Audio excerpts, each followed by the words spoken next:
Hey everybody, Erich, Niederlehner, Trusted Elder Law. Today I want to talk about quit claiming property to your kids. Don't do it. Why? Because if you quit claim or do a regular life estate deed where you reserve the ability to live in the property for the remainder of your life and then it goes to your kids or whoever you name, and you need Medicaid within, or you need long-term nursing home care and need to apply for Medicaid within 5 years of signing that quitclaim deed, well, that's a gift, and we're gonna have to fix that due to Medicaid rules. So don't do that. Don't add your kids to your property because if they file bankruptcy, if they get sued, if they get divorced, then your property is now theirs because you put them on the deed. Plus, if you have property, they want to inherit the property. They don't want to be added to the deed because then there's going to be capital gains tax to be paid, whereas if they inherit the property, they can get a step up in basis, so they get it for whatever the current value of the property is when you pass away. If they sell it then there's no capital gains. If they sell it 10 years down the road, then they're only paying capital gains from any increase in value from the value that the property was when you passed away. So a good way to avoid all this and to avoid probate, which generally is the reason that you're adding somebody to your deed through quit claiming or whatever, is in the state of Florida you can do what's called a Ladybird Deed.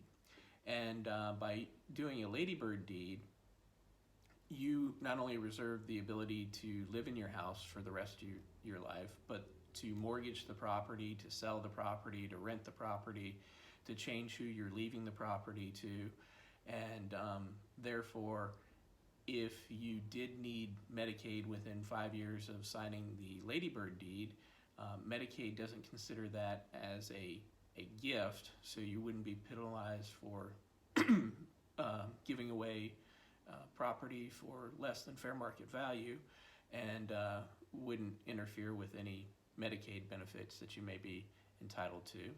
And since your kids or whoever you're leaving the property to do not actually vest in the property until you pass away, if one of the kids has to file bankruptcy or gets sued by creditors or gets divorced, you can always change who you're leaving that property to. And then, if you need to mortgage the property, maybe like a reverse mortgage or refinance or whatever, you have the ability to do so without asking the kids permission, like if you had just signed a regular life estate deed, or just quit claimed it and added them to the property. Also, since the kids don't vest in the property until you pass away, they don't inherit it until you pass away, and they would get a step up in basis. So if you bought the property for $100,000 and now it's worth $1 million, they would get it for the $1 million value. So if they sold the property, they wouldn't be paying capital gains on that property.